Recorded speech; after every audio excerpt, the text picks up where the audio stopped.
नमस्कार. युवा मनवंतर आयोजित या विशेष व्याख्यानात आपले हार्दिक स्वागत. मित्रहो, आज 12 जानेवारी. स्वराज्याची घडण कशी करायची असते हे शिकविणाऱ्या राजमाता जिजाऊ यांची जशी जयंती, तशीच तारुण्याचे तेज काय असते हे दर्शविणाऱ्या स्वामी विवेकानंदांचीही जयंती. तोच राष्ट्रीय युवा दिन. तेजस्विता, तपस्विता आणि तत्परता या 3 गुणांचा समन्वय ज्याच्या ठायी झालेला असतो, अशी झपाटलेपणाकडून जाणतेपणाकडे नेणारी वयाची अवस्था म्हणजे युवा अवस्था. या अवस्थेप्रती आस्था दाखविण्याचा दिवस म्हणजे राष्ट्रीय युवा दिन. यासाठी युवकांच्या स्थितीगतीवर चिंतन आणि मंथन करणारे आजचे हे विशेष व्याख्यान. आणि या विषयावर मांडणी करणारे मान्यवर आहेत स्वामी रामानंद तीर्थ मराठवाडा विद्यापीठाच्या राष्ट्रीय सेवा योजना विभागाचे संचालक आणि आजीवन अध्ययन व विस्तार मंडळाचे प्रभारी संचालक डॉक्टर शिवराज बोकडे. हा झाला त्यांच्या पदाचा परिचय. पण त्यांची खरी ओळख म्हणजे नॉट मी बट यू हे राष्ट्रीय सेवा योजनेचे ब्रीद त्यांनी आपल्या आयुष्यात असे काही उतरवले आहे की डॉक्टर शिवराज बोकडे हे नाव राष्ट्रीय सेवा योजनेसाठी समानार्थी म्हणून उच्चारले जावे. म्हणून तर वेगवेगळ्या भूमिकातून सतत 2 दशके राष्ट्रीय सेवा योजनेमध्ये त्यांनी दिलेल्या योगदानाबद्दल त्यांना मनुष्यबळ विकास मंत्रालय आणि नेहरू युवा केंद्राच्या वतीने जिल्हा युवा पुरस्कार, उच्च व तंत्र शिक्षण मंत्रालयाच्या वतीने दिला जाणारा राज्य पातळीवरील उत्कृष्ट कार्यक्रम अधिकारी पुरस्कार आणि भारत सरकारच्या युवक कल्याण आणि क्रीडा मंत्रालयाच्या वतीने दिला जाणारा राष्ट्रीय पातळीवरील अतिशय प्रतिष्ठेचा इंदिरा गांधी राष्ट्रीय सेवा योजना उत्कृष्ट कार्यक्रम अधिकारी पुरस्कार प्राप्त झालेला आहे. ते तसे इतिहासाचे प्राध्यापक आणि अभ्यासक, पदव्युत्तर विभाग, यशवंत महाविद्यालय नांदेड येथे कार्यरत असलेले, अखिल भारतीय इतिहास परिषदेचे सचिव, संशोधन मार्गदर्शक या भूमिका देखील त्यांनी तितक्याच निष्ठेने निभावलेल्या आहेत. अनेक विद्यार्थ्यांनी त्यांच्या मार्गदर्शनाखाली MPhil आणि PhDची पदवी संपादन केलेली आहे. परंतु या सगळ्यांपेक्षा त्यांची नजरेत भरणारी ठळक ओळख म्हणजे त्यांनी तरुणाईला सेवेच्या दिशेने वळविले आहे. याचेच प्रत्यंतर कोविड काळात त्यांनी राबविलेल्या अनेक विधायक उपक्रमांमधून आपणाला पाहता येणारे आहे. यावरून लक्षात येणारी गोष्ट म्हणजे त्यांना तरुणाईच्या भावविश्वाची भाषा आकळते, त्यांच्या मनातली खळबळ वाचता येते. म्हणून तर या विशेष व्याख्यानातून ते तरुणाईच्या वर्तमान दशेचा आणि अपेक्षित दिशेचा वेध घेणार आहेत. आपण त्यांच्या मांडणीचे हार्दिक स्वागत करूया. नमस्कार. युवा मनवंतर डिजिटल कट्टा यांच्या वतीने करोना काळाला कृतिशील प्रतिसाद देण्यासाठी अनेक उपक्रम अव्याहतपणे राबवित असलेले उपक्रमशील कल्पक प्राध्यापक माझे मित्र डॉक्टर विश्वाधार देशमुख या आभासी व्यासपीठाच्या माध्यमातून माझे विचार ऐकत असलेले सर्व प्राध्यापक, विद्यार्थी, विद्यार्थिनी मित्र हो. 12 जानेवारी या राष्ट्रीय युवा दिनाच्या निमित्तानं तरुणाई दशा आणि दिशा या विषयावर तरुणाईशी संवाद साधावा अशा प्रकारची चर्चा माझ्यामध्ये आणि डॉक्टर विश्वाधार देशमुख सरांमध्ये झाली. डॉक्टर विश्वाधार देशमुख सर मला म्हणाले की तरुणाईशी तुम्ही संवाद साधा, कारण तुम्ही राष्ट्रीय सेवा योजनाच्या माध्यमातून सदैव तरुणामध्ये राहता, तरुणांसोबत सामाजिक उपक्रम राबवण्याचं काम करता. खरं पाहिलं तर प्रत्येक प्राध्यापक हा त्याच्या नोकरीच्या काळामध्ये सदैव तरुण असतो. कारण असं म्हणतात की आपण ज्या परिस्थितीमध्ये असतो त्या परिस्थितीचा प्रत्यक्ष परिणाम त्या व्यक्तीवर होत असतो. आजूबाजूची परिस्थिती जर आनंददायी असेल, आल्हाददायक असेल, तर त्याचे परिणाम त्या व्यक्तीवर होत असतात. परिस्थिती सभोवतालची जर दुःखदायी असेल तर त्याचे दुःखदायी परिणाम त्या व्यक्तीवर होत असतात. तसं प्राध्यापक हा सदैव तरुणाच्या मध्ये राहतो आणि या तरुणाईच्या सोबत राहत असल्यामुळं तो सदैव तरुणच असतो. आणि योगायोगाने तरी मी तर अनेक तरुणांच्या सोबत राहून सामाजिक उपक्रमामध्ये या ठिकाणी माझी भूमिका बजावण्याचं काम करतो. तसं मित्र हो, मी आपल्यासाठी नवीन नाही. मी यशवंत महाविद्यालयाच्या इतिहास विभागाचाच प्राध्यापक. फक्त काही कालावधीसाठी स्वामी रामानंद तीर्थ मराठवाडा विद्यापीठाच्या राष्ट्रीय सेवा योजना विभागाचा संचालक म्हणून मी विद्यापीठात आलो आहे. मित्र हो, मी अगदी माझ्या विद्यार्थी जीवनापासून अनेक तरुणाच्या सोबत राहिलो. तरुण हा या देशाचा, समाजाचा खऱ्या अर्थानं आधारस्तंभ असतो. या जगामध्ये जेवढी काही परिवर्तनं झालेली आहेत ती सगळी परिवर्तनंसुद्धा तरुणाच्या माध्यमातूनच झालेली आहेत. हा तरुण जर सक्षम असेल, खंबीर असेल, तरुण जर संस्कारित असेल तर या देशाचा विकास आणि देशाचा उत्कर्ष व्हायला वेळ लागत नाही. मित्र हो, परंतु सध्या तरुणाई दशा आणि दिशा या विषयावर बोलण्याची वेळ काय येत आहे? कारण गेली 2 वर्ष झालं, आपण 2 वर्षापेक्षा अधिक काळ होतोय आता, आपण करोनासारख्या महामारीच्या संकटामध्ये अडकलो आहोत. संबंध जग या संकटामध्ये अडकलेलं आहे.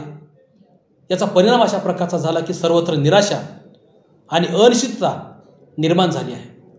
एवढंच नाही तर मानवजातीच्या भवितव्यासमोर फार मोठा प्रश्न निर्माण झालेला आहे की आता आपलं काय होणार आहे. मग अशा प्रकारची परिस्थिती आल्यामुळं या ठिकाणी याचा प्रत्यक्ष परिणाम अनेक घटकावर झाला. मोठमोठे उद्योगधंदे, कारखाने बंद झाले. अनेकांच्या परिणामी नोकऱ्या गेल्या. अनेक छोटे मोठे व्यवसाय बुडीत निघाले. कारण करोनामुळं लॉकडाऊनची परिस्थिती आपल्यावर आली. संबंध देश थांबला, जग थांबलं आणि याचा परिणाम अशा प्रकारच्या प्रत्येक घटकावर झाला. एवढंच नाही तर शेती आणि शेतकरीसुद्धा संकटात आले. कारण शेतामध्ये काम करण्यासाठी या लॉकडाऊनच्या काळात मजूर मिळेनासे झाले. शेतामध्ये तयार झालेलं पीक काढण्यासाठी मजूर मिळेनासे झाले. पीक तयार झालं तर बाजारात विकायला जाता येत नाही, त्याच्यामुळं पुन्हा अडचणी वाढल्या. माल तयार आहे पण त्याला योग्य भाव मिळत नाही, त्याच्यामुळं शेतकरी अडचणीत आला. आणि मग अशा पद्धतीनं या ठिकाणी शेतकरी अडचणीत, कारखान्यामध्ये काम करणारा नोकरदार अडचणीत, असंघटित कामगाराबद्दल तर न बोललेलं बरं. बिचाऱ्यांच्या हाताला कामच राहिलं नाही. रिक्षा असेल, ॲटो रिक्षा असेल किंवा छोटे मोठे चहाच्या गाड्या असतील किंवा ज्याचं पोटच हातावर आहे, अशा प्रकारचे छोटे मोठे उद्योग, बिचारे हे असंघटित कामगार, वेगवेगळ्या क्षेत्रामध्ये काम करणारे मजूर कामगार हे प्रचंड अडचणीत आले. जगावं कसं हा प्रश्न त्यांच्यासमोर निर्माण झाला. जगणं अवघड आणि मरणं सोपं अशा प्रकारची परिस्थिती या कामगारांच्या समोर आली. असंच काही आपल्याला लोककलावंताच्या बाबतीत सुद्धा पाहायला मिळतं. लोककलावंताबद्दल मी वर्तमानपत्रामध्ये असं वाचलं होतं की अनेक लोककलावंतांना दुःख पोटाला भाकरी मिळत नाही याचं नाही, तर ते असं म्हणाले की गेले कित्येक दिवस झालं आम्ही आमची कला सादर करू शकलो नाही. खरा जातिवंत जिवंत कलाकार तो असतो, त्याला कला सादर केल्याशिवाय चैन पडत नाही. अशा प्रकारे अनेक कलावंतावर फार मोठी उपासमारीची वेळ या लॉकडाऊनच्या काळात, करोना काळामध्ये आल्याचं आपल्याला पाहायला मिळतं. त्यांचं भटकं आणि विमुक्त जीवन जगणारे अनेक व्यक्ती याच्यामध्ये अडचणीत आले. एवढंच नाही तर आपण शिक्षण प्रक्रिया ही आता समाजाचा प्रमुख अशा प्रकारचा आधार बनलेली आहे. आपण म्हणतो की अन्न, वस्त्र आणि निवारा या मानवाच्या 3 मूलभूत गरजा आहेत असं आपण म्हणत होतो. आता त्याच्यामध्ये शिक्षण आणि आरोग्य याचा समावेश झाला. शिक्षणाला फार मोठं महत्त्व प्राप्त झालं. आपल्या सर्वांना माहीत असेल की डॉक्टर बाबासाहेब आंबेडकर सुद्धा शिक्षणामुळंच एवढे मोठे झाले.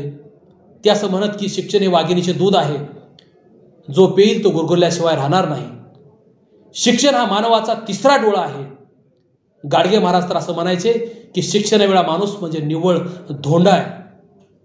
6 विद्या या विमुक्ते, तीच खरी विद्या जी मानवाला मुक्ती मिळवून देते. आणि मग अशा पद्धतीनं शिक्षणाचं महत्त्व आपल्या सर्वांना माहीत आहे.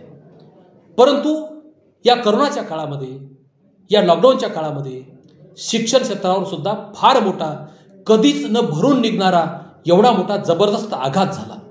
त्याचं कारण अशा प्रकारचं की शाळा बंद पडल्या, म्हणजे अगदी प्राथमिक शिक्षणापासून विद्यापीठीय शिक्षण या लॉकडाऊनच्या काळात मुलांना द्यायचं कसं आणि मुलांनी घ्यायचं कसं, हा आमच्या समोरचा सगळ्यात मोठा प्रश्न निर्माण झाला.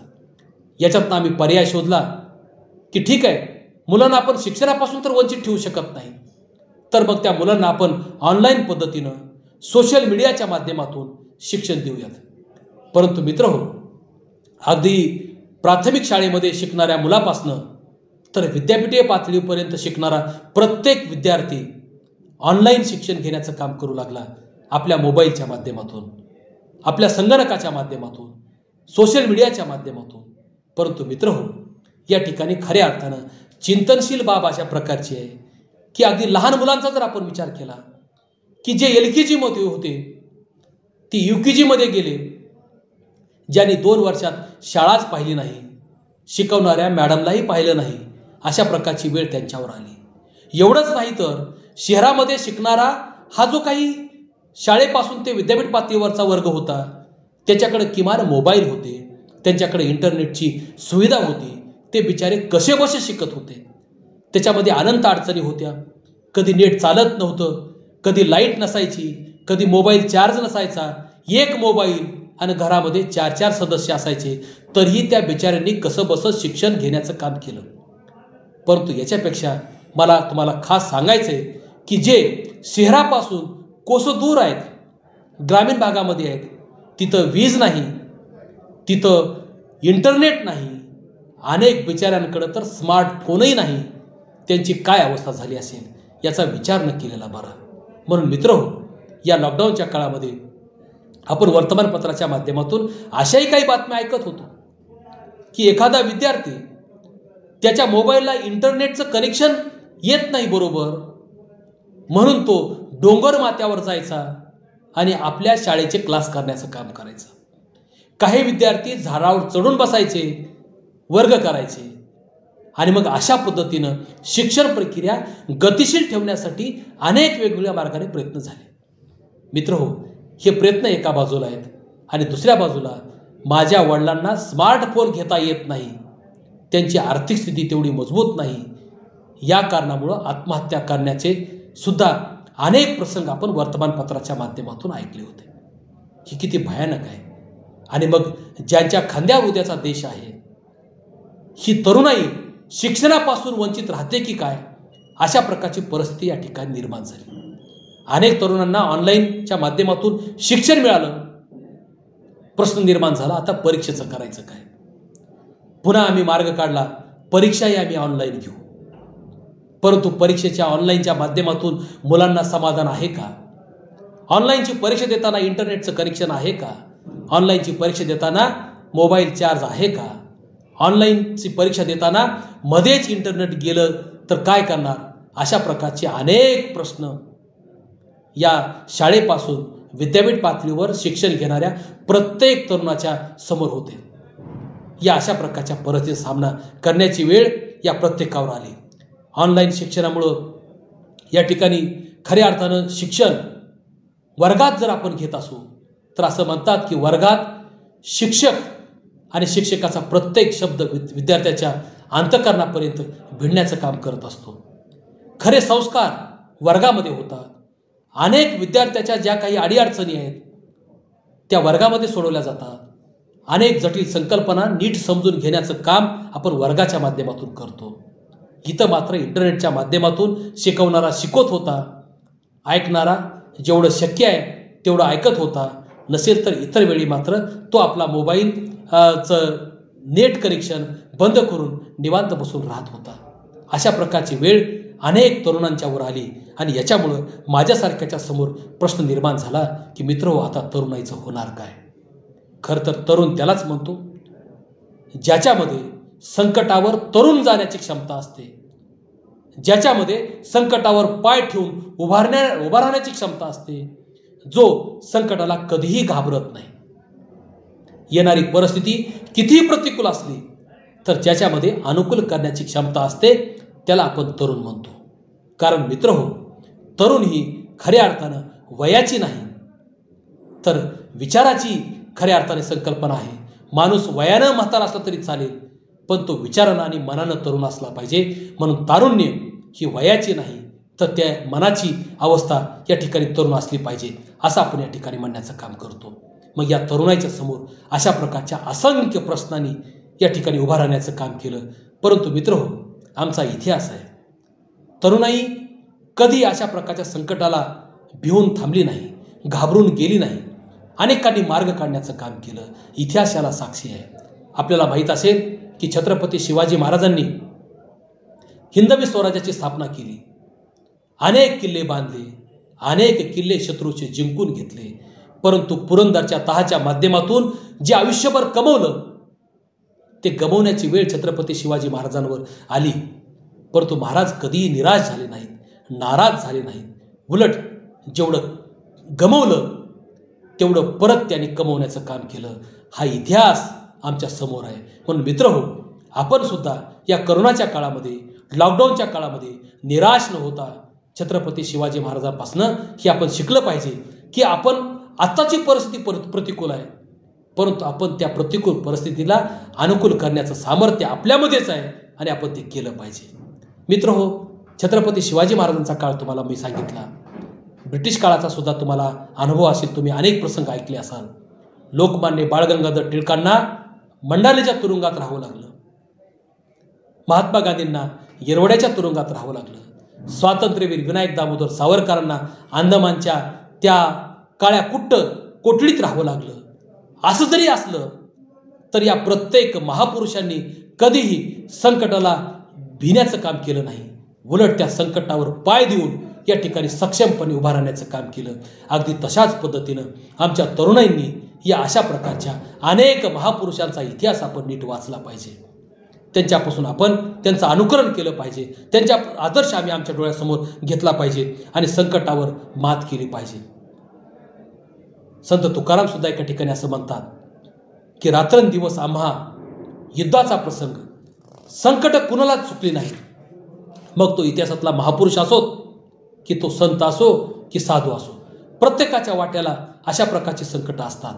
परंतु मित्रहो, या संकटावर कशी मात करायची हे आपल्यामध्ये असतं. आपण निजाम राजवटीचा जो प्रसंग तुम्हाला बऱ्याच जणांना माहीत असेल की ज्यांनी या निजाम राजवटीला संपवण्याचं काम केलं ते हैदराबाद मुक्तीसंग्रामाचे स्वातंत्र्य सेनानी म्हणून आपण ज्यांचा आदरपूर्वक नम्रपूर्वक उल्लेख करतो ते स्वामी रामानंद तीर्थ. ते सुद्धा एका ठिकाणी आपल्या आत्मचरित्रामध्ये असं म्हणतात की स्वामी रामानंद तीर्थ हे अखिल भारतीय कामगार संघटनेचे उपसंघटक झाले होते आणि नामजोशींच्या सोबत दिल्ली या ठिकाणी कामगारांचं अधिवेशन घेण्यासाठी गेले असताना दिल्लीच्या त्या कडाक्याच्या थंडीमध्ये त्यांच्या शरीराला ती थंडी सहन होत नव्हती आणि त्या थंडीचा प्रतिकार करण्यामध्ये त्यांना तेवढंसं यश आलं नाही आणि अचानकच त्यांना पक्षाघाताचा झटका झाला आणि त्यांचे कमरेपासून पाय लुळे पडले. जवळपास स्वामी रामानंद तीर्थ 18 महिने अंथरुणात होते. तुमच्या माझ्यासारखा माणूस असता तर 18 महिन्याचं हे अंथरुण अत्यंत निराशदायी आपण करून टाकलं असतं. आपण म्हणालो असतो की आता माझं काही खरं नाही. परंतु स्वामी रामानंद तीर्थ आपल्या आत्मचरित्रामध्ये असं म्हणतात की तो 18 महिन्याचा काळ माझ्यासाठी वरदान ठरला. कारण या 18 महिन्याच्या कालावधीमध्ये मी जितकं वाचन केलं, जितकं चिंतन केलं ती मी इतर वेळी कधीच करू शकलो नसतो. म्हणजे बघा, परिस्थिती त्यांच्यासमोर प्रतिकूल होती, पक्षाघाताचा झटका झाला होता, पण त्यांनी त्या 18 महिन्याच्या अंथरुणाचा काळ, प्रतिकूल काळ, तो अनुकूल त्यांनी करण्याचं काम केलं आणि 18 महिन्याच्या काळामध्ये त्यांनी प्रचंड चिंतन केलं, अभ्यास केला, अनेक पुस्तकं वाचली. आणि म्हणून मित्र हो, आपण सुद्धा या महापुरुषांपासून अशा प्रकारचे धडे घेतले पाहिजेत की ठीक आहे, आज परिस्थिती प्रतिकूल आहे, पण या प्रतिकूल परिस्थितीला अनुकूल करण्याचं सामर्थ्य माझ्यात असलं पाहिजे. हा विचार आपण केला पाहिजे. म्हणून एका ठिकाणी कवी असं म्हणतो की परिस्थिती किती प्रतिकूल असू द्या, तिच्या समोर गुडघे टेकण्यापेक्षा तिच्यावर आपण सवार झालं पाहिजे, तिच्यावर आपण उभं राहिलं पाहिजे, अशा प्रकारे सांगण्याचं काम करतो. म्हणून त्या कवीच्या शब्दातल्या त्या काही ओळी मी तुम्हाला सांगेन. तो असं म्हणतो की विसरून गेलो नाक घासणे, असो कोणता प्रसंग बाका, येवो मजला मरण कधीही, मागे मी सरणार नाही, पुकारलेल्या युद्धामध्ये मरेने मी हारणार नाही. आता करोनाच्या विरोधातलं जे युद्ध आम्ही या ठिकाणी पुकारलेलं आहे, त्याच्यामधून आता आम्ही माघार नाही घ्यायची, त्याचा आम्हाला प्रतिकार करायचा आहे. तो प्रतिकार घरात राहून, सुरक्षित राहून, त्याबरोबरच शासनाच्या करवी दिल्या गेलेल्या वेळोवेळी निर्देशाचं पालन करून आपल्याला करता येऊ शकतो. मित्रहो, आणि करता येऊही शकतो, आणि करण्याचं कामही अनेक संस्कारशील तरुणांनी केलेलं आहे. मला या ठिकाणी सांगायला तुम्हाला अभिमान वाटतो की मी ज्या विभागाचं काम करतो, तो राष्ट्रीय सेवा योजनेचा विभाग, जेव्हा करोनासारखा विषाणूचा प्रादुर्भाव सर्वत्र पसरला गेला, तेव्हा राष्ट्रीय सेवा योजनेचा तरुण घरात बसून टी व्ही पुढे वेळ घालण्यापेक्षा किंवा स्वतःला धन्य मानण्यापेक्षा तो शासनाच्या करवी आलेल्या वेळोवेळीच्या आदेशाला कृतिशील प्रतिसाद देत स्वतः सुरक्षित राहून रस्त्यावर आला. काही जणांनी सॅनिटायझर वाटप करण्याचं काम केलं. काही मुलांनी मुलींनी स्वतःच्या घरामध्ये कपड्याच्या माध्यमातून कपड्याचे मास्क शिवले, ते गोरगरिबाला वाटप करण्याचं काम केलं, गरजवंतांना वाटप करण्याचं काम केलं. अनेकांनी आरोग्य सेतू ॲप कसा डाउनलोड करायचा हे इतरांना शिकवण्याचं काम केलं. स्वतःही डाउनलोड करून घेतला, इतरांनाही ते करायला लावला. अशा प्रकारची कामं केली. काही राष्ट्रीय सेवांच्या स्वयंसेवकांनी अँटी करोना फोर्समध्ये सहभागी होण्याचं काम केलं. अनेकांनी माझे गाव करोनामुक्त गाव या मोहिमेमध्ये सहभागी होण्याचं काम केलं. माझे कुटुंब माझी जबाबदारी या मोहिमेमध्ये सहभागी होण्याचं काम केलं. अनेक तरुणांनी या ठिकाणी अशा प्रकारच्या सामाजिक उपक्रमामध्ये सहभागी होऊन या समाजाला, या देशाला या ठिकाणी आधार देण्याचं काम केलेलं आहे. कारण हा देश तरुणावरच अवलंबून असतो आणि निश्चित अशा प्रकारची चांगली कामं या काळात झालेली आहेत. परंतु मित्रहो, या काळामध्ये शिक्षणाच्या बाबतीमध्ये मात्र खचून न जाता आपण अधिक सक्षमपणे या परिस्थितीचा सामना केला पाहिजे. खरं तर आपल्यासमोर आता एक फार मोठी चिंता निर्माण झालेली आहे की अगोदरच मुलांमध्ये वाचन संस्कृती राहिली नाही अशा प्रकारची चर्चा होत होती. आता कोरोना काळात तर आमचं पूर्ण शिक्षण ऑनलाईन पद्धतीनं झालं. आम्ही ग्रंथापासून आणि ग्रंथालयापासून दूर गेलो की काय अशा प्रकारची भीती माझ्यासारख्या माणसाला आता वाटू लागलेली आहे. परंतु मित्रहो, असं न होऊ देता आपण प्रत्येकाने पुस्तक प्रेम अधिक दृढ केलं पाहिजे, ग्रंथ प्रेम अधिक दृढ केलं पाहिजे. आपण घरी बसल्या बसल्या अनेक ग्रंथाचं वाचन केलं पाहिजे. कारण वाचाल तर वाचाल, आपण वाचन केलं तरच आपण पुढच्या काळात टिकू शकू, आपण या समाजाचं आणि राष्ट्राचं समर्थपणे नेतृत्व करू शकू. हा विचार आम्ही लक्षात घेतला पाहिजे. नाहीतर अनेकांनी वेगवेगळ्या क्षेत्रावर जेव्हा परिणाम झाला, अनेकांनी आत्महत्या करण्याचं काम केलं. आत्महत्या काही याच्यावरचं उत्तर असत नाही. येणाऱ्या संकटाला भिवून आत्महत्या करणं हे कायरतेचं लक्षण आहे, हे पराक्रमी पुरुषाचं लक्षण नाही. याचा विचार आपण केला पाहिजे. अनेक जण व्यसनांच्या आहारी गेले, मोठमोठ्या अगदी कारखान्यामध्ये काम करणारे व्यक्ती नोकऱ्या गेल्या, बेकार झाले, व्यसनाच्या आहारी गेले. अनेक तरुण व्यसनाच्या आहारी गेले. मग हे न करता आपण याच्यापासून सुद्धा लांब आलं पाहिजे. उलट आम्ही चांगली व्यसनं स्वतःला लावली पाहिजेत. ती म्हणजे ग्रंथाच्या सहवासामध्ये राहणं, अनेक ग्रंथाचं वाचन करणं. अशा प्रकारचं व्यसन आम्ही लावलं पाहिजे. आणि मित्रहो, या ठिकाणी मला माहीत आहे अनेकांच्या समोर अनेक प्रश्न आहेत. आम्ही करोनाच्या काळात शिक्षण घेत आहोत, या शिक्षणाचा उपयोग होणार आहे का? या करोनाच्या काळातील डिग्रीचा उपयोग होणार आहे का? मध्ये वर्तमानपत्रामध्ये एक बातमी छापून आली की करोनाच्या काळातील डिग्री असणाऱ्यांनी अमुक अमुक या नोकरीसाठी अर्ज करू नये. अनेक तरुणांच्या मनामध्ये धडकी उडवणारा हा प्रकार होता बातमीचा, परंतु त्यांना माफी मागावी लागली. मित्र, असं नाही. आपण जे शिक्षण घेतो ते कधीही कुचकामी असत नाही, ते निरुपयोगी असत नाही. परंतु आपल्या मनामध्ये अशा प्रकारच्या शंका येणं साहजिक आहे, स्वाभाविक आहे. अनेकांना असं वाटू लागलं की आता आम्हाला नोकरी लागते का नाही. अशा प्रकारच्या चक्रव्यूहामध्ये आजकालचा तरुण अडकलेला आहे. मला माहीत आहे की महाभारतातल्या अभिमन्यू जसा चक्रव्यूहामध्ये अडकला होता, तशा पद्धतीने आजचा तरुण या करोनाच्या पार्श्वभूमीमुळं, या परिस्थितीमुळं या ठिकाणी चक्रव्यूहामध्ये अडकल्यासारखी त्याची अवस्था झालेली आहे. परंतु मित्रहो, या ठिकाणी अशा परिस्थितीला न भीता आपण याचा सामना कसा करता येईल याचा विचार आपण करायला पाहिजे. कारण परिस्थिती नेहमीच अनुकूल असते असं नाही. परिस्थिती कशी असेल तर तिला प्रतिकूल करायचं हे आपल्या हातात असतं. मला एक कथा आठवते बघा. या कथेतनं तरुणांनी काय शिकावं हे तुमच्या लक्षात येईल. की एक तरुण होता. एके दिवशी तो जंगलात गेला. जंगल सफारी करत होता, फेरफटका मारत होता. परंतु अचानक जंगलातनं त्याच्याकडं वाघ धावत आला. त्याला माहीत होतं की आता आपलं काही खरं नाही. आपल्याला जगायचं असेल तर काहीतरी धडपड केली पाहिजे. म्हणून तो पळत सुटला. समोर एक झाड आलं. त्या झाडावर चढला. त्याला असं वाटलं की या वाघापासून आपला बचाव होईल. आणि त्यानं पुढे पाहिलं तर त्या झाडावर एका दुसऱ्या फांदीवरनं एक अजगर समोरून येत होतं. आता तर खाली वाघ आणि पुढे अजगर. कसा जीव वाचवायचा असा प्रश्न त्याच्या समोर होता. बघा, संकट एकटी येत नसतात, अनेकांना घेऊन येतात. अनेक संकटाचा समुच्चय येतो. परंतु त्या संकटावर सुद्धा तशाही परिस्थितीमध्ये आपण पाय देऊन उभारलं पाहिजे. वाघापासून आणि समोर येणाऱ्या अजगरापासून वाचण्यासाठी त्यानं त्या झाडाच्या दुसऱ्या फांदीवर जाण्याचा प्रयत्न केला. परंतु अचानक त्याचा हात एका मधमाशीच्या पोळीला लागला आणि मग त्या मधमाशा सगळ्या उठून त्याच्यावर तुटून पडणार अशा प्रकारची अवस्था निर्माण झाली. परंतु तशाही परिस्थितीमध्ये त्याचा हात ज्या मधमाशीच्या पोळीला लागला होता त्या पोळातनं एक त्या मधाचा थेंब त्याच्या खांद्यावर पडला. आणि अशाही परिस्थितीमध्ये त्याने तो खांद्यावर पडलेला मधाचा थेंब जिभेनं चाटण्याचं काम केलं. म्हणजे बघा, संकटामध्ये सुद्धा आनंद मानला पाहिजे. खरं पाहिलं तर दुःख कोणाच्या वाट्याला नाही आणि दुःख कधी नाही. कुठल्याही काळाचा विचार करा.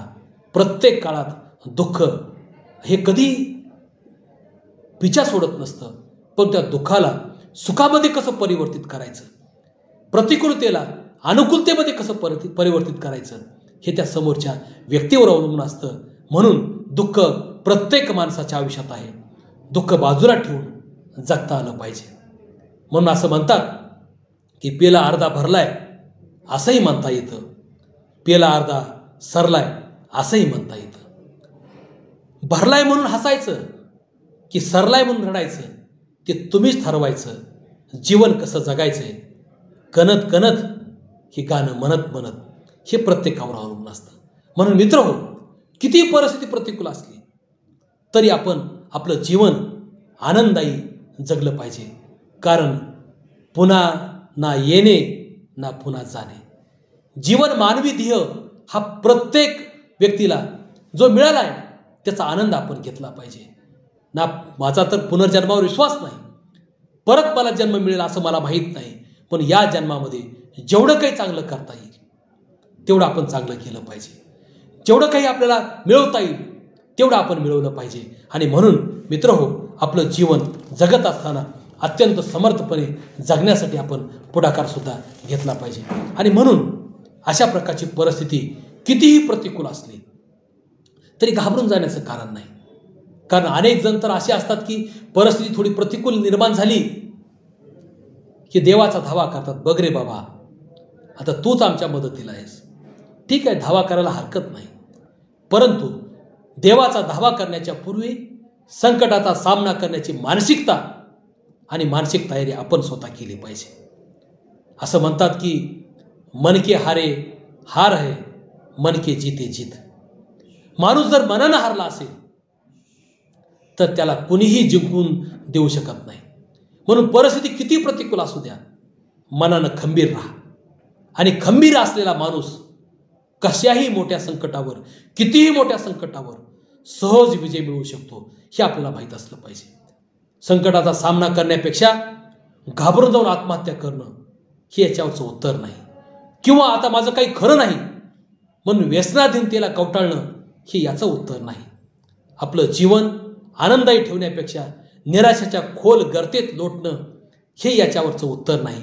म्हणून मित्रहो, उत्तर आहे प्रामाणिकपणे, आत्मविश्वासाने परिस्थितीचा सामना करण्यामध्ये. उत्तर आहे येणाऱ्या संकटावर पाय देऊन उभा राहण्यामध्ये. म्हणून करोना काळामध्ये या ठिकाणी कशी परिस्थिती आली असली आमच्या वाट्याला तरी घाबरून जाण्याचं कारण नाही. मनानं अत्यंत सक्षम राहून कठीण परिस्थितीचा सामना करण्याचं धाडस आणि ताकद ही फक्त तुमच्यामध्ये आहे. म्हणून घाबरून जाऊ नका. माझ्या शिक्षणाचा काय उपयोग होईल का? मला नोकरी मिळेल का? माझ्या डिग्रीचं काय होणार आहे? हे असे प्रश्न आज तुमच्या मनात येऊ देऊ नका. दिवा स्वप्नामध्ये राहू नका. वास्तविकतेचं भान घ्या. हे संकट काही फक्त तुमच्या एकट्यासाठी नाही, हे संकट सर्वांसाठी आहे, अनेकांसाठी आहे, या जगातल्या प्रत्येकासाठी आहे. म्हणून या संकटामध्ये मी एकटा नाही. मला अनेकांच्या बरोबरीनं संकटाचा सामना करण्याचं सामर्थ्य माझ्यात निर्माण करावंच लागेल. हा विचार तुमच्या मनाला सांगा आणि याच्यातनं मार्ग निघत असतात. छोट्या मोठ्या व्यवसायाकडे आपण वळण्याची तयारी ठेवली पाहिजे. याबरोबरच मिळेल ते काम आपण केलं पाहिजे.